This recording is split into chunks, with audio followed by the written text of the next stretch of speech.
Hey Money Bosses, Katrina here with K14's Cash Coaching. I wanted to get on and talk a little bit about, what's going on in the world and your finances and how it should be affecting you.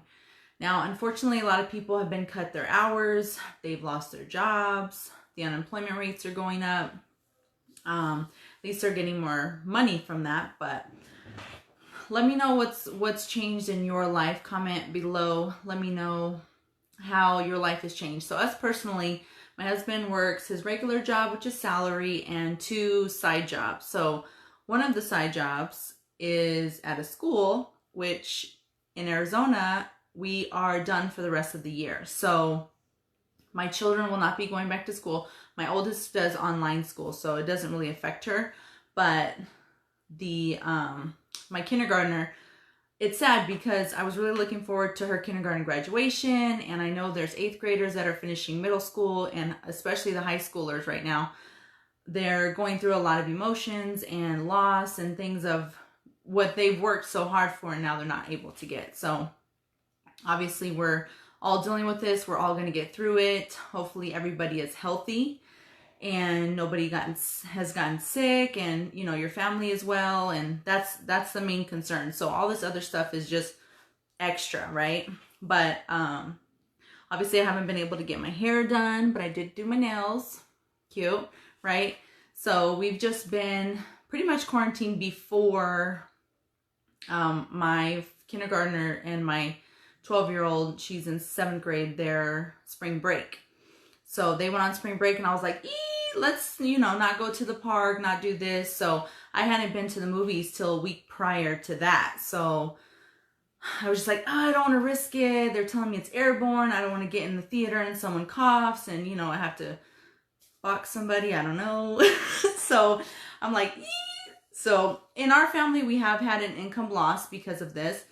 My husband's hours have been cut on his second gone on his second job, and his third job, the hours have been cut. So hopefully he's able to recoup that in some other way, shape, or form. If not, hey, guess who he married? The budget girl, right? So I'll be able to figure it out just like we always do. But income loss is definitely the hardest thing for most people. I have a lot of friends that are servers in restaurants. That's their money. So if the restaurants are closed, there goes their tips. So they're getting minimum wage when they're used to making $200, $300 a night. Now they're making like $40 a day, working there, or $100. Basically it's cut in half. So anyways, what are some things that you are doing at home to keep you not crazy? Over here, we are working on a schedule. I have a schedule for my 5-year-old. Luckily, I was a kindergarten teacher for 7 years. So I know what I'm doing with her, and I made a schedule. We have to finish all the stuff that her teacher gives her, and then I've been giving her additional stuff as well. But the income loss is definitely the biggest one. Another thing is if you have student loans, if they're federal, I wouldn't be paying mine. If I had student loans, I would not be paying them, because at this point, if they're not getting interest, then you need to be saving that extra money and not blowing it on student loans that are not due. It's not going to affect your credit, and the interest isn't going up. So I'm just saying.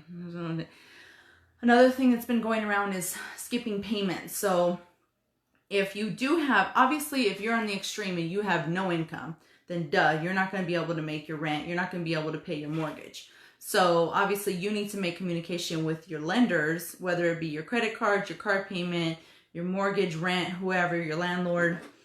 They need to know where you're at. Like, look, I don't have a job. What can we work out? So if you don't make that communication and you just decide, I'm not going to pay my bills, guess what?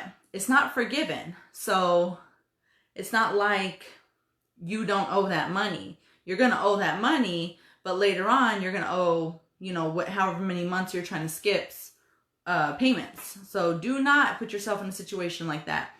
A lot of things I've been seeing are a lot of credit card companies are pushing for lending out credit cards and credit. And you don't want to go into debt at this time, especially if you don't have, the income in the future. If not, if you do, whatever, to be able to support those payments, It's like 0%, 84 months. Ooh, that sounds great. That sounds great. I'm gonna skip 4 months. I'm sorry, 3 months. No, 4 months. It's 120 days now of car payments. Ooh, yeah, that sounds great. If you were already in the market for a new car and you're putting a hefty down payment down and you're able to make those payments because your job is very secure, then okay, we'll have to talk. But somebody who just sees the commercial on the TV wants to go get a new car, no, boo-boo, that's not for you, right? So make sure you do not put yourself in a worse situation. So if you're able to keep the current home you have, keep where you're living rent, figure it out, work some side jobs, hustle, whatever, get it done. So over here, we just have been watching Tiger King and Ozark and binging, just like we always do, right? I also have been walking more because I am already stir crazy as it is. But honestly, I've been a stay-at-home mom. I have not worked full-time in almost 6 years. So just being able to get out of the house and just not going to my normal spots like the library or the movies that I'm not allowed to attend, then now I'm like, okay, I have to think of other ways. So I'll walk 5 miles a day, 10,000 steps, right? Boss. But so what are some things you guys are doing? Sewing, crafting, walking the dogs. Nice. Walking the dogs with social distancing. Wait, what? That's what I always do. Yeah, pretty much. So our lives haven't really changed except for the fact that we can't go to the park, the library, the movies, you know, certain things that we were used to doing. There's something tickling my nose. I'm not, stuff that we're used to doing, you know, but obviously we got to do what we got to do because our numbers here in Arizona are lower than New York were 2 weeks ago. But as you know, if it doesn't shut down with the quickness, we're supposed to be on a stay-at-home order as of 5 p.m. today. But basically that just means please stay home if you can. We can still go to stores. We can still go get prescriptions. Only certain businesses are not closed. Oh, you're still working. You're essential, girl. You're essential. Get that paycheck. Save, save, save because you don't know, you know.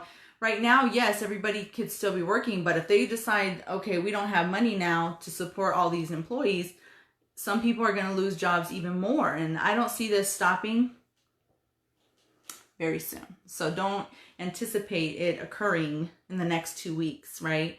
We haven't even seen the peak of our top of our whatever, and it's scary. It's scary, scary stuff, and a lot of people are going through a hard time with this, which is understandable because it's something we're not used to. It's something that's never happened. So we just have to do what we have to do. So I came up with a couple more. I had made a video for you guys a couple weeks ago with coronavirus tips for the kids because I figured they weren't going back to school. They pushed it till the end of March. Then they pushed it a couple more weeks to April 10th. And finally, the superintendent of schools and the other one was... the governor.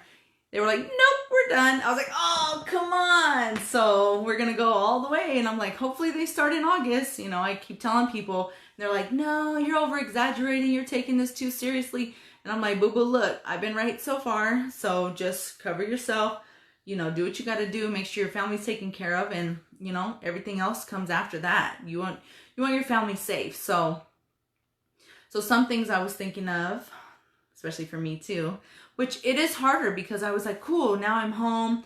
Wait, I was already home. Like I work from home. I have my clients, whether they're here in Arizona or across the state lines, you know, across the country. I'm still working. So my job doesn't change. It's in my office. So I'm here now, right? I don't have to go anywhere. I am saving a lot on gas. I am saving a lot on like going to the movies and everything like that. But, just here, I'm like, okay, well, now I have all 3 kids here all day, which my oldest, she's doing school during the day. Still have my 2-year-old and now my 5-year-old's here too. So I'm like, wait a minute, I'm supposed to be getting more work done. And now it's even harder because I have to teach her in the process, make sure she's doing her work. You know, it's a lot. It's a lot. And I understand that some parents don't have the patience for their children all day, right? Especially to teach them and make sure they get it done. So just try your best, you know, don't beat yourself up. Do the best you can, right?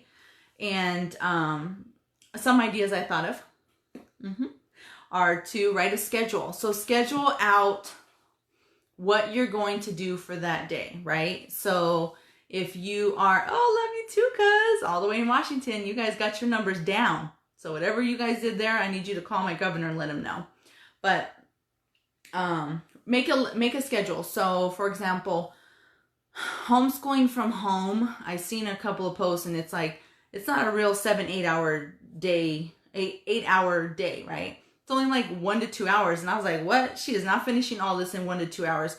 So I broke it down by like an hour of reading, 30 minutes of math, 30 minutes of science. Okay, let's take a break, go outside, PE, you know. So we wrote up a schedule for the kids, but I also need one for myself because as she's able to do things and work on her own, I have my 2-year-old still. So I still have to maintain the house, make sure I clean up as they're making a hot mess, whatever, right? So write that novel you've been wanting to write. I have a budgeting book I want to write about how to make a budget, how to pay off debt, how to build your credit score. Like, it's going to be a huge workbook that people are going to be able to work through and just get it done, right? So it's going to be on Amazon.